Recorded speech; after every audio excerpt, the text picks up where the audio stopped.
Assalamualaikum warahmatullahi wabarakatuh.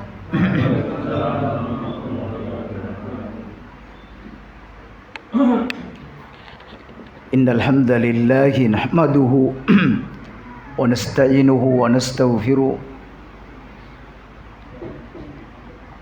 wa na'udzu billahi min sururi anfusina wa min sayyiati a'malina.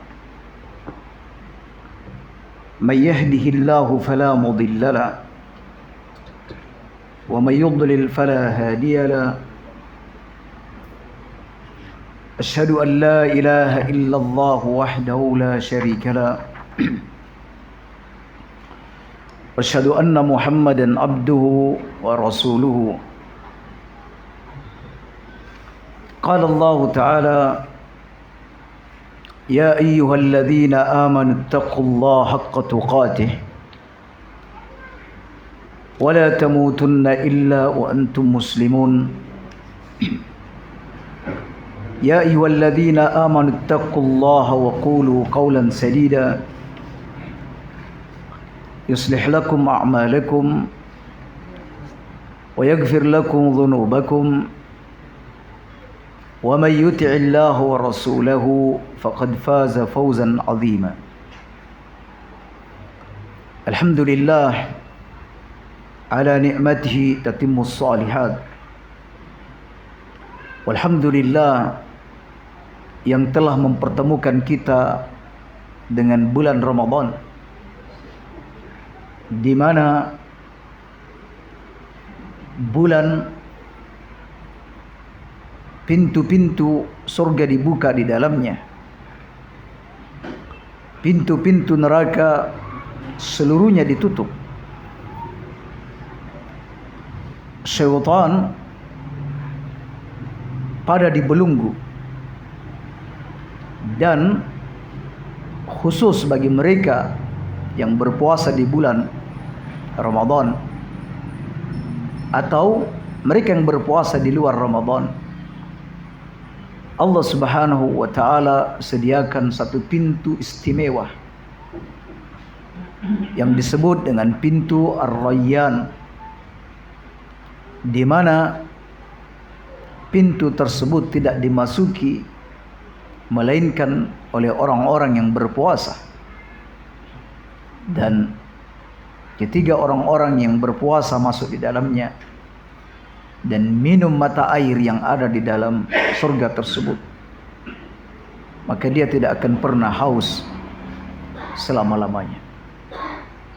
Alhamdulillah kaum muslimin yang mempertemukan kita bulan di mana Allah Subhanahu wa ta'ala banyak menyediakan amal-amal, di mana amal-amal tersebut berpotensi untuk menghapuskan semua kesalahan-kesalahan yang kita miliki dan memasukkan kita ke dalam surga. Kaum muslimin, disebutkan dalam hadis yang sahih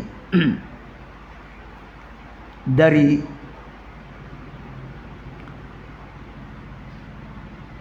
Abu Waqid Al-Laythi, anna Rasulullah sallallahu alaihi wasallam huwa jalisun fil masjid wan nasu ma'ah Nabi pernah duduk bersama sahabatnya, duduk bersama sahabatnya di masjid. Duduknya beliau di masjid setelah pelaksanaan sholat. Umumnya beliau menyampaikan wejangan, nasihat, dan pengajaran ilmu. Di saat Nabi SAW menyampaikan ilmu,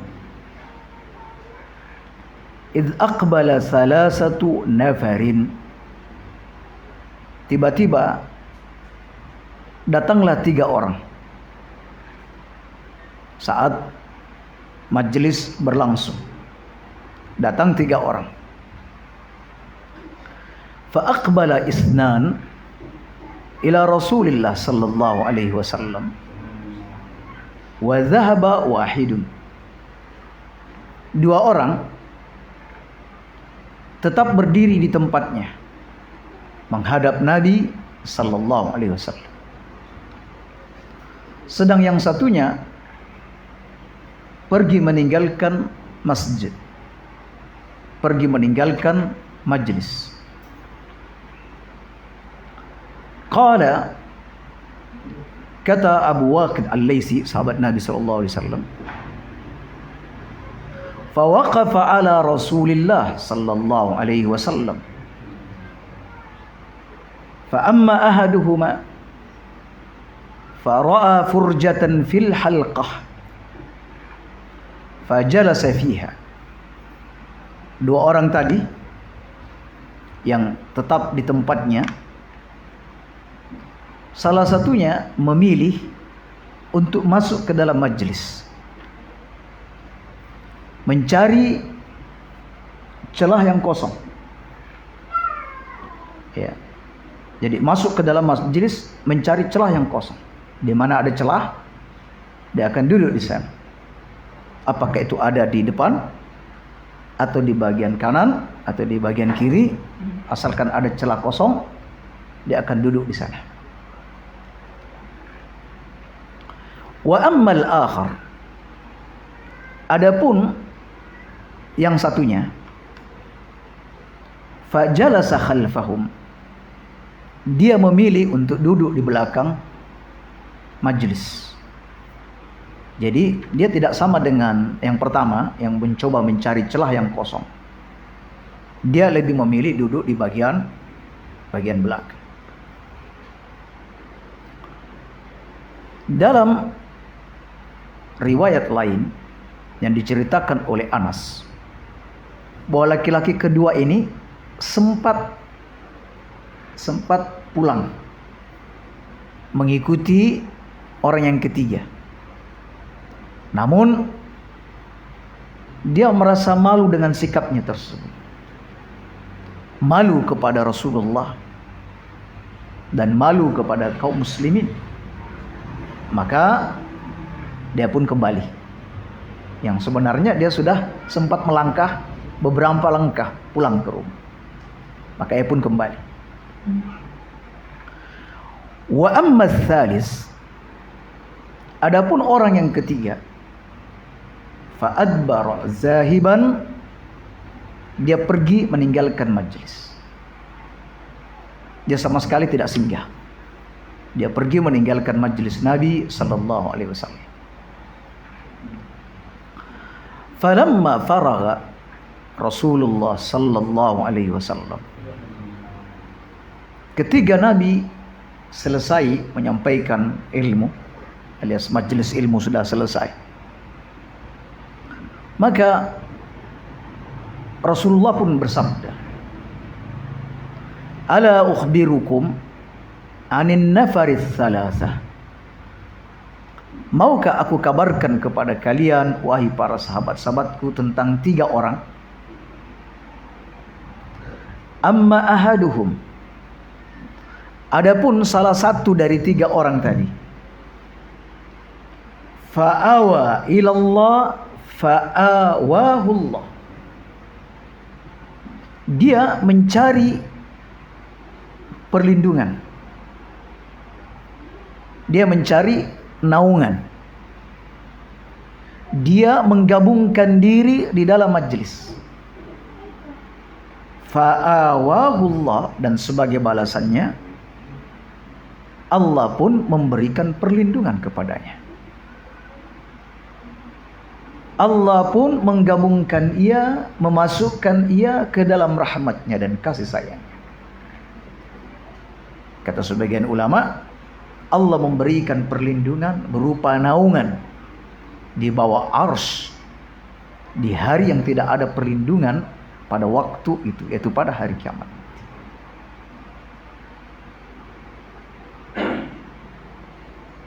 Wa ammal akhar, adapun laki-laki yang kedua,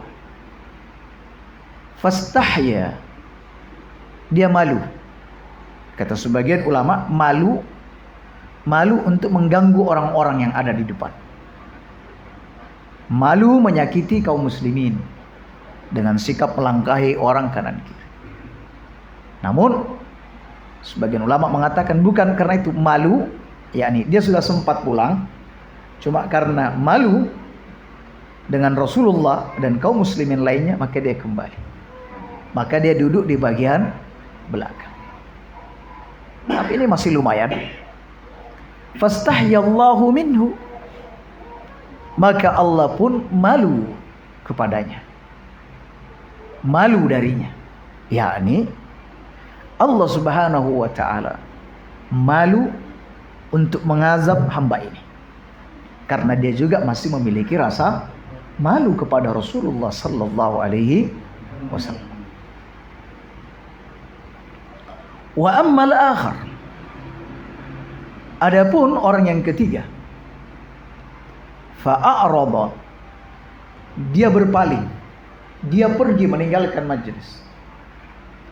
Fa'aradallahu anhu, maka Allah pun berpaling dari orang ini.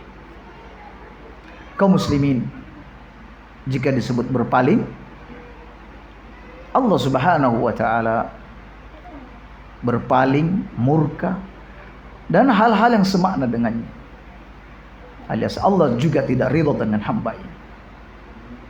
Hadis ini alhamdulillah sahih dan tercantum dalam kitab Sahih Al-Bukhari.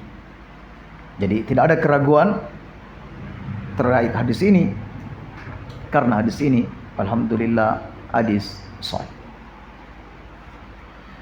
Kaum muslimin, ini terkait dengan majelis ilmu, di mana yang terbaik ketika seseorang hadir di majelis ilmu, alias mungkin telat, ya, dia telat, cari celah yang kosong, duduklah di sana. Atau jika Anda telat, Anda jangan pergi, minimal ya maksimal Anda duduk di bagian belakang. Dan jangan sekali-kali meninggalkan majelis ketika majelis itu berlangsung tanpa ada uzur. Kecuali kalau ada uzur, ya, ada kepentingan, maka silakan pergi. Tapi kalau tidak ada kepentingan, duduklah sejenak, dengarkanlah. Mudah-mudahan hal itu memberikan manfaat. Kaum muslimin, terkait dengan kondisi kita di bulan Ramadan,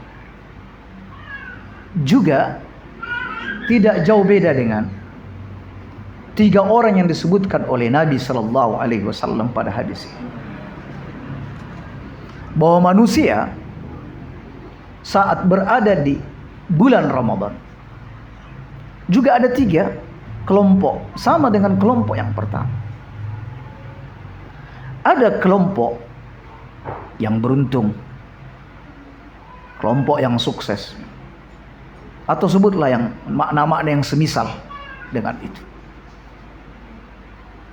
Ini adalah orang yang menanti-nanti kedatangan Ramadan. Penantiannya laksana seseorang yang menantikan kedatangan kekasih, atau penantiannya seperti orang yang menanti orang yang memberikan pertolongan kepadanya dalam kondisi dia ada dalam kondisi sulit. Penantiannya seperti itu. Dan ketika Ramadan datang, alangkah senangnya jiwanya, alangkah berbahagianya dia. Dan ia memperlakukan tamu Ramadan dengan begitu istimewa, amat istimewa. Bahkan ketika Ramadan habis, dia seperti mendapatkan musibah besar. Nah, ini kelompok yang pertama adalah kelompok yang mencari perlindungan di dalam bulan Ramadan.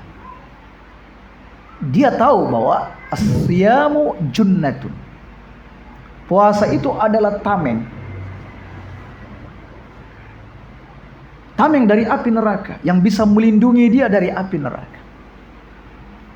Dia tahu bahwa di bulan Ramadan merupakan kesempatan untuk introspeksi diri dan segera bertobat kepada Allah Subhanahu wa taala. Dia benar-benar mewujudkan niatnya, dia jujur pada niatnya. Di mana sebelum Ramadan dia bertekad, nanti kalau masuk Ramadan saya akan bersungguh-sungguh, saya akan menghatamkan Al-Quran sekian kali, saya tidak akan pernah absen qiyam Ramadan, itu tarawih, puasa apalagi, dan saya akan melakukan kebajikan-kebajikan yang lain. Dia sungguh-sungguh kaum muslimin, dia mencari perlindungan di dalam bulan Ramadan. Ya. Dia tahu, man shama ramadhana imanan wa ihtisaban ghufira lahu ma taqaddama min zambi. Siapa yang berpuasa karena iman, ya iman, dia meyakini bahwa ini adalah rukun yang wajib. Ya, kewajiban ini datang dari Allah. Kutiba alaikumus siyam. Ini juga datang dari Nabi sallallahu alaihi wasallam. Tahu dia. Wahtisaban, dan dia mengharap pahala dari puasa ini. Bukan hanya sekedar dikerjakan, tapi dia mengharapkan pahala. Jika dua hal ini terpenuhi kaum muslimin, ghufira lahu ma taqaddama min dzambi. Allah akan ampuni dosa-dosanya yang terdahulu. Dia tahu bahwa barang siapa yang melakukan sholat malam, yaitu sholat tarawih, imanan wahtisaban, karena iman, meyakini akan kesunnahannya, bahwa ini datang dari sunnah Rasulullah, wahtisaban, dan mengharapkan pahala. Ya. Maksud ihtisab itu kaum muslimin, jadi dia begitu antusias, semangat karena ada pahala di dalamnya.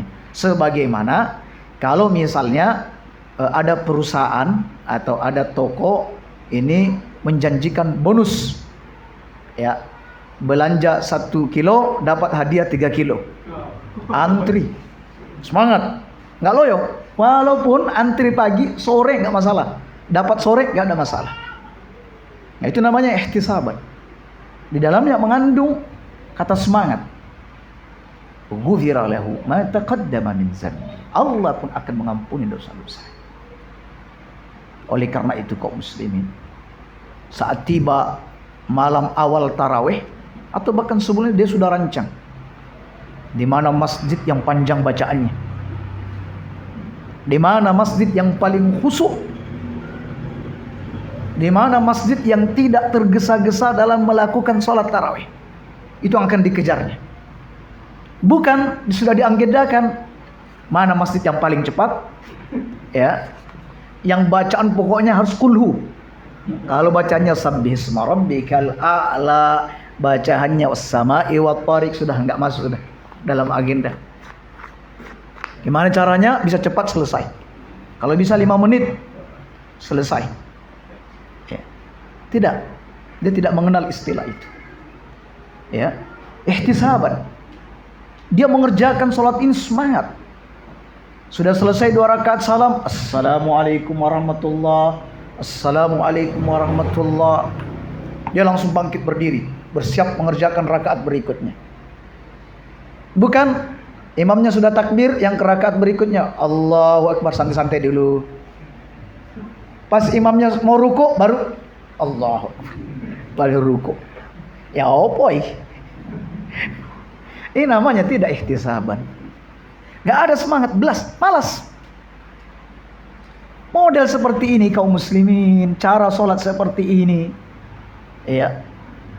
Dalam ayat Al-Quran disebutkan tandanya orang munafik. Idza qamu ila shalah qamu kusala.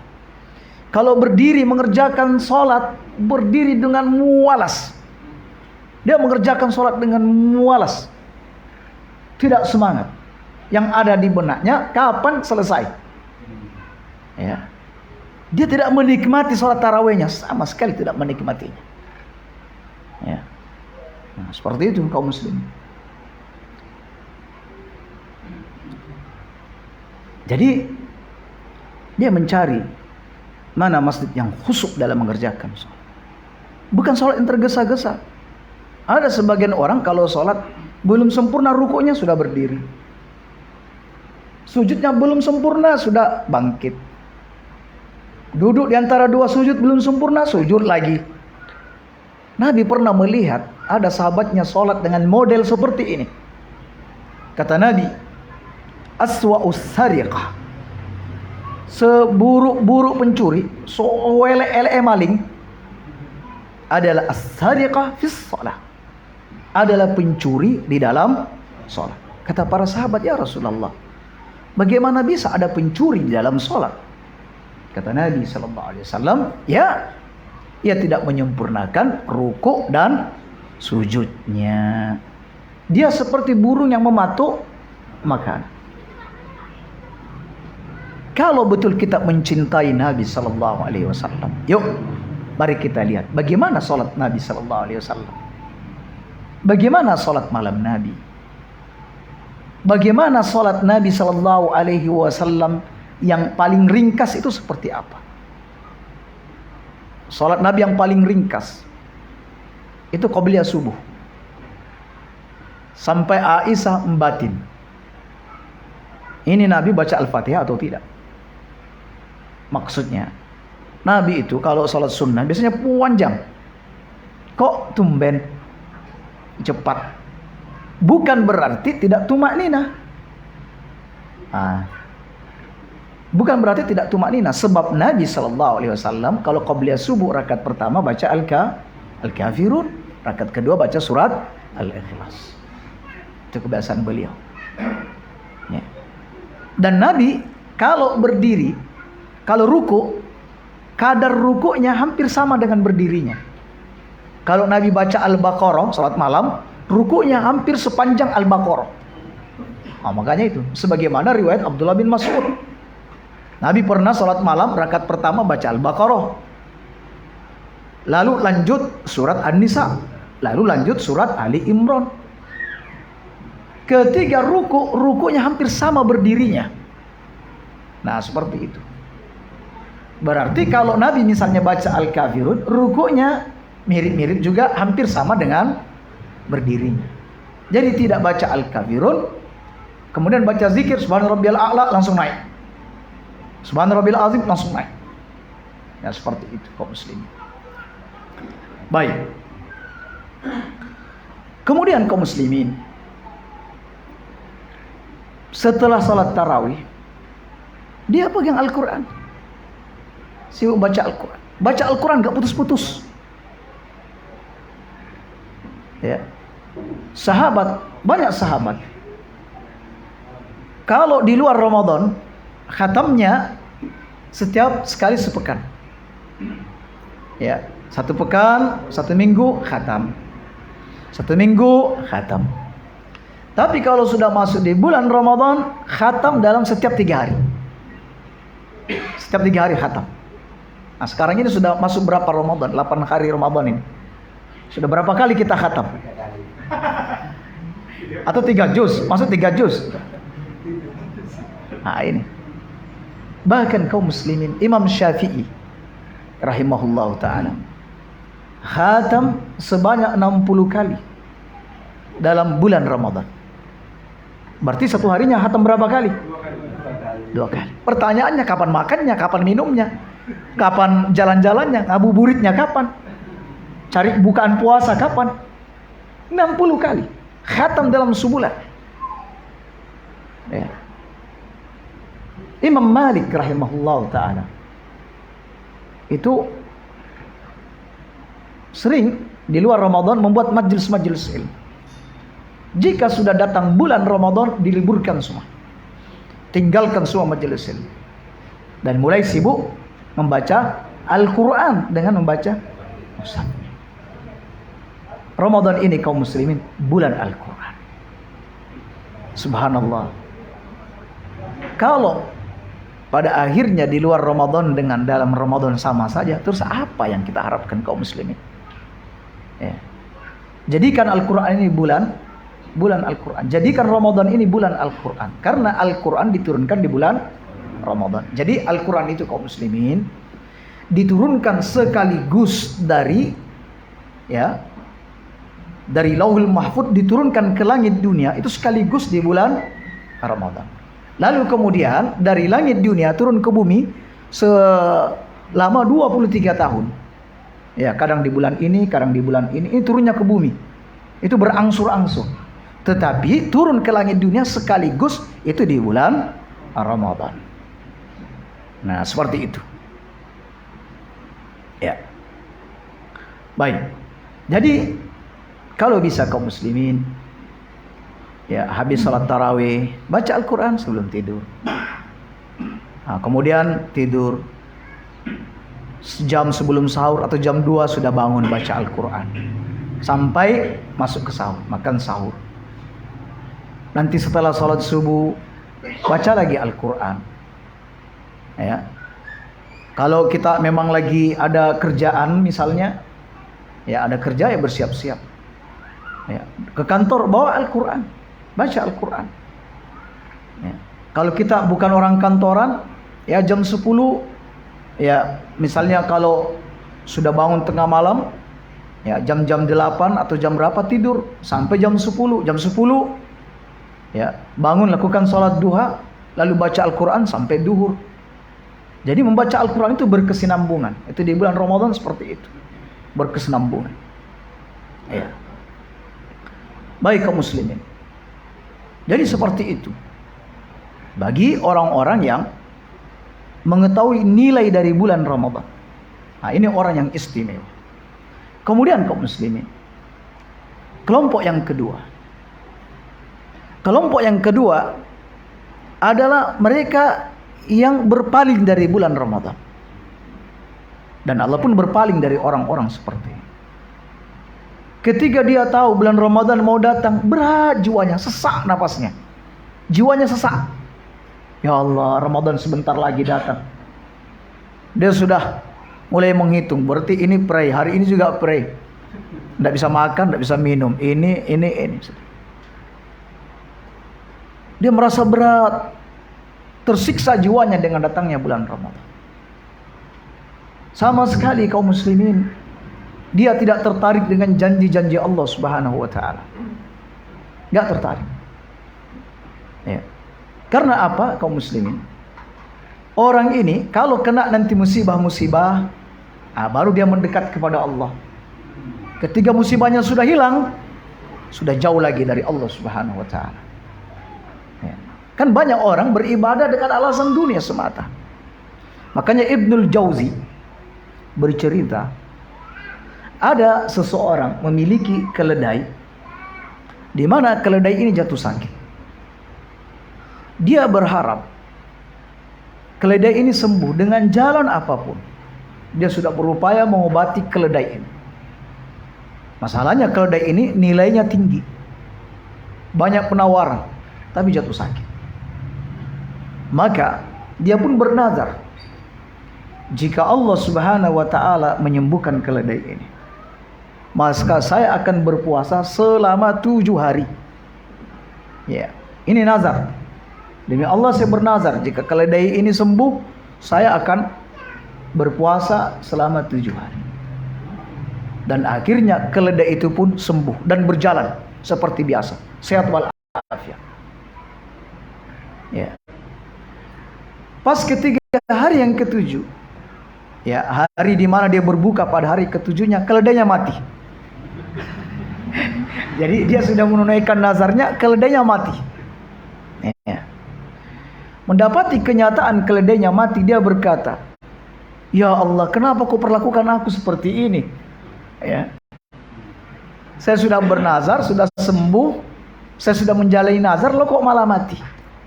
Kalau begitu ya Allah, saya janji nanti bulan Ramadan datang saya tidak mau puasa lagi. Jadi dia berjanji datang Ramadan tidak mau puasa. Kaum muslimin, kita bisa melihat bahwa yang melatari dia berpuasa nazar itu karena dunia semata, bukan lillah, bukan karena Allah Subhanahu wa taala. Ketika dunia hilang dari dia, selesai sudah, tidak punya semangat. Bahkan dia memutuskan diri, bertekad, berazam untuk tidak melakukan ketaatan kepada Allah Subhanahu wa taala. Nah, seperti itu kaum muslimin. Dan banyak di antara kita mulai batin.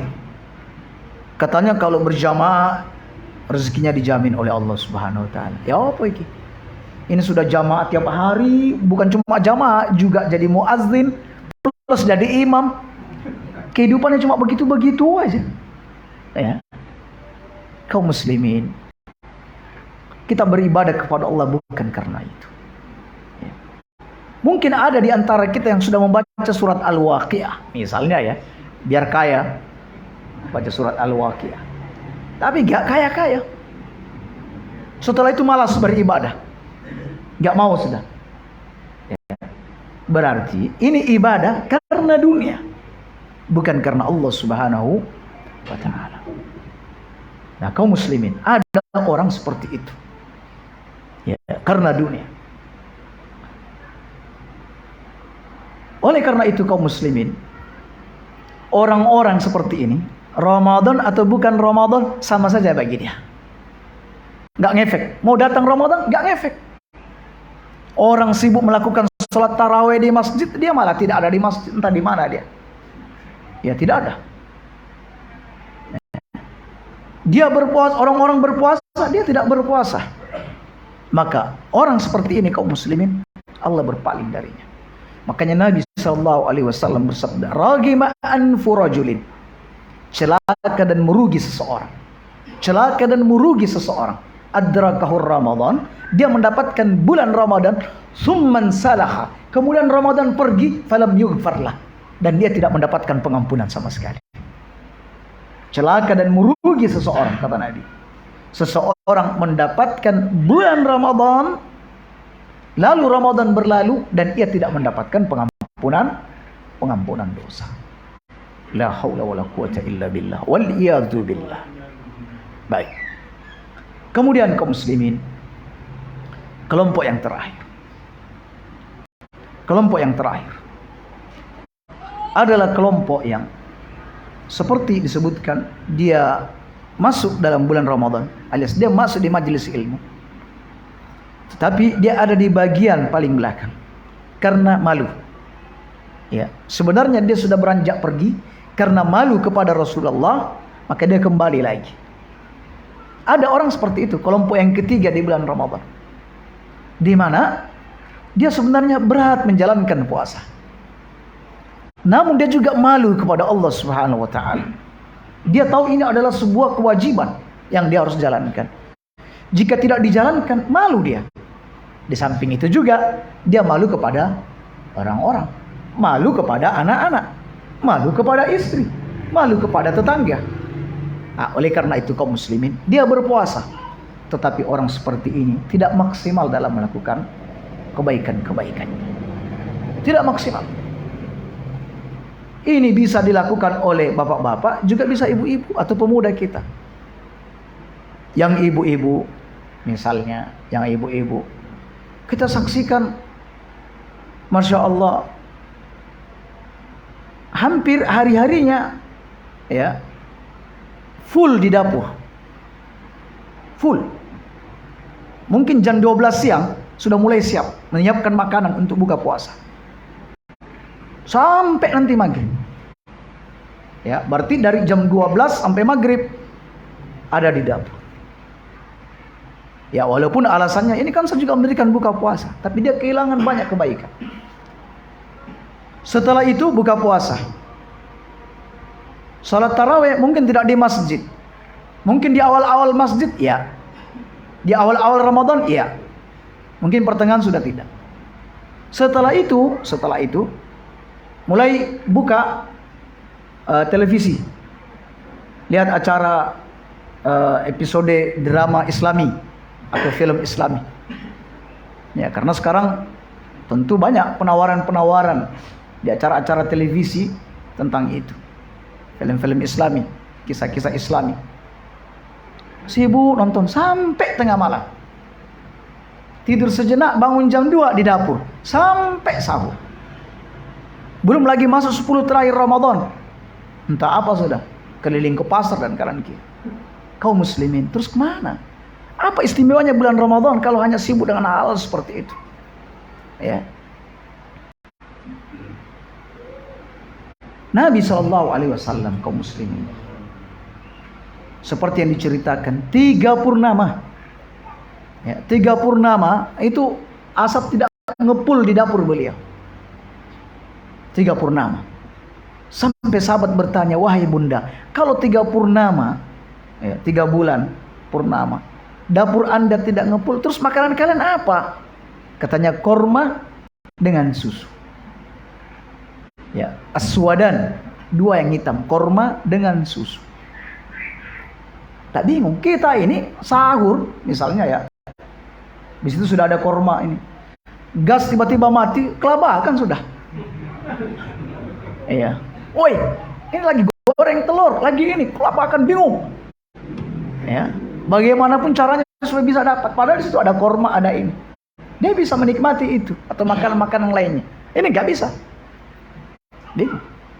Nabi SAW 3 purnama, dapur tidak ngepul, makanannya hanya korma dengan susu. Kita ini kaum muslimin, subhanallah, buka puasa, berapa hidangan yang harus terhidang di meja makan kita? Olahan siapa? Olahan istri kita. Ini kadang juga suami permintaan terlalu banyak. Suami minta menu ini, anak minta menu ini minta menu ini. Mesaknya istri. Ya. Seolah-olah yang berpuasa, yang meraih kebaikan ini cuma laki-laki, perempuan tidak perlu. Beri kesempatan. Bilang saja masakan-masakan sederhana. Bu, masak nanti dekat-dekat azan wes, sambal pakai tempe wes mari. Selesai sudah. Gak usah repot-repot. Nah, kan top kayak gitu. Atau wes gak usah repot-repot bu. Di pasar, ini pasar sebelah ini banyak penjual buka puasa. Tinggal beli. Sampai baca Quran aja cukup. Wah, ini suami yang mantap ini. Ya, tidak terlalu membebani istri. Ya, sahur makan apa? Wes tinggal beli aja di samping. Nah, seperti itu kaum muslim. Ya. Ini cobaannya bagi istri-istri di rumah. Kalau laki-laki biasanya laki-laki habis tarawih, yang ya alhamdulillah habis tarawih, setelah itu ke warung kopi. Ngobrol di sana sampai dekat sahur. Padahal kaum muslimin di bulan puasa ini terkumpul 2 jihad sekaligus. Jihad di siang hari dan jihad di malam hari. Jihad di siang hari berpuasa, sekaligus baca Al-Quran. Kalau perlu, ya, kalau kita ini rezeki melimpah, keliling, datang ke rumah-rumah ahli ilmu, orang-orang fakir, orang-orang miskin, beri bantuan. Para sahabat memberikan kesaksian. Kana Nabi sallallahu alaihi wasallam ajwadun nas. Nabi itu manusia yang paling dermawan. Wa kana ajwadu ma yakunu fi Ramadan. Tapi kalau sudah di bulan Ramadan lebih dermawan lagi. Tambah-tambah dermawannya. Ya. Jadi kedermawanan beliau di bulan Ramadan tidak hanya sebatas pada orang-orang miskin, pada kerabat, tetangga jauh, tetangga dekat, ya, yang punya, yang tidak punya, miskin, kaya, diberi semua. Bahkan kata sahabat, Nabi itu dermawannya seperti angin yang berhembus. Ya, lihat kalau angin berhembus, ya, dia itu tidak beda-bedakan Ini kampungnya ini kampungnya ini tanah ini, sawah ini. Enggak. Semuanya kena. Angin berhembus, semuanya kena angin tersebut.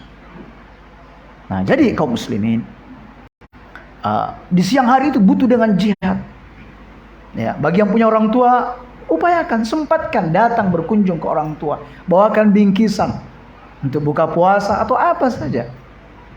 Ya, manfaatkan. Di malam hari jihadnya ya salat malam, ya baca Al-Quran. Ya, jadi jangan sampai kaum muslimin kita ini jihadnya cuma di siang hari. Syukur-syukur kalau jihad juga di siang hari. Ada yang puasa tapi tidur sepanjang siang. Ya, mulai habis salat subuh, bangun sebentar salat duhur, tidur lagi. Salat asar, setelah itu tidur lagi. Habis asar, ngabuburit. Terus jihadnya di mana kaum muslimin? Jihadnya itu di mana? Ustaz, bukankah tidur itu adalah ibadah? Ya. Tidurnya orang berpuasa adalah ibadah. Kita katakan hadis ini bukan hadis sahih. Ini hadis yang amat lemah sekali. Ya, maksud tidur orang ibadah, seandainya itu pun ibadah. Kalau kita ini sudah letih, ya, misalnya malam bangun tengah malam setelah sholat subuh mengaji dan ada rasa ingin untuk tidur, ngantuk sekali, tidurlah, tidak masalah.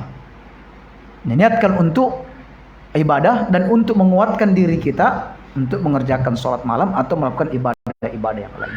Ini baru bernilai ibadah. Nah, jadi seperti itu wahai para bapak-bapak. Jadi jangan sampai jihad di siang hari, malamnya malah tidak berjihad. Ya, jangan. Jadi upayakan Ramadan ini jihad di siang hari, malamnya pun juga berjihad. Nah, kaum muslimin, demikian 3 kelompok manusia dalam mengisi hari-hari di bulan Ramadan. Yang pertama adalah kaum yang bersemangat. Dia jujur dalam niatnya, jujur dalam tekadnya. Kelompok yang kedua, dia benar-benar berpaling dari bulan Ramadan dan Allah pun berpaling darinya. Kemudian yang ketiga, dia ini separuh-separuh, ya, tidak maksimal dalam melakukan beribadah kepada Allah Subhanahu wa taala. Gara-gara apa? Tekad yang tidak begitu kuat. Kalau seandainya tekadnya kuat, maka insya Allah dia bisa meraih hal-hal yang maksimal di bulan Ramadan. Masih ada waktu tersisa 10 menit. Kami sisakan ruang untuk tanya jawab. Jika ada pertanyaan terkait dengan hal-hal puasa, maka kami persilakan untuk bertanya. Baik.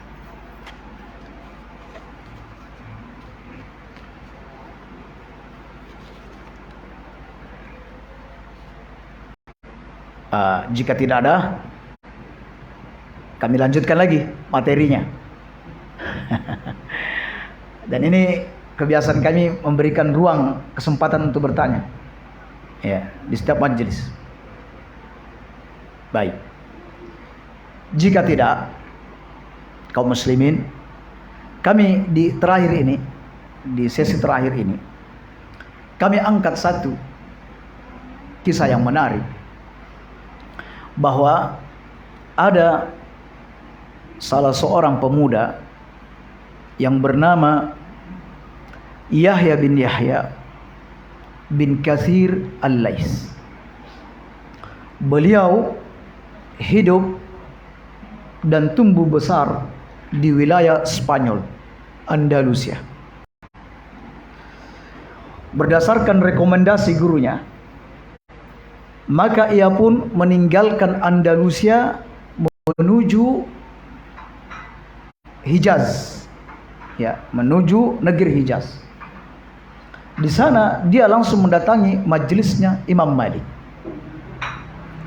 Saat beliau berada di majelisnya Imam Malik, seperti antum seperti ini, duduk mendengarkan ilmu, tiba-tiba datang rombongan pedagang, datang dengan seekor gajah. Gajah ini kaum muslimin di Madinah hampir tidak ada, bahkan tidak ada gajah di Madinah. Maka Imam Malik melihat kegelisahan di wajah murid-muridnya. Maka Imam Malik memberikan kesempatan kepada murid-muridnya untuk keluar menyaksikan gajah. Maka murid-muridnya pun berhamburan untuk melihat sosok gajah tersebut.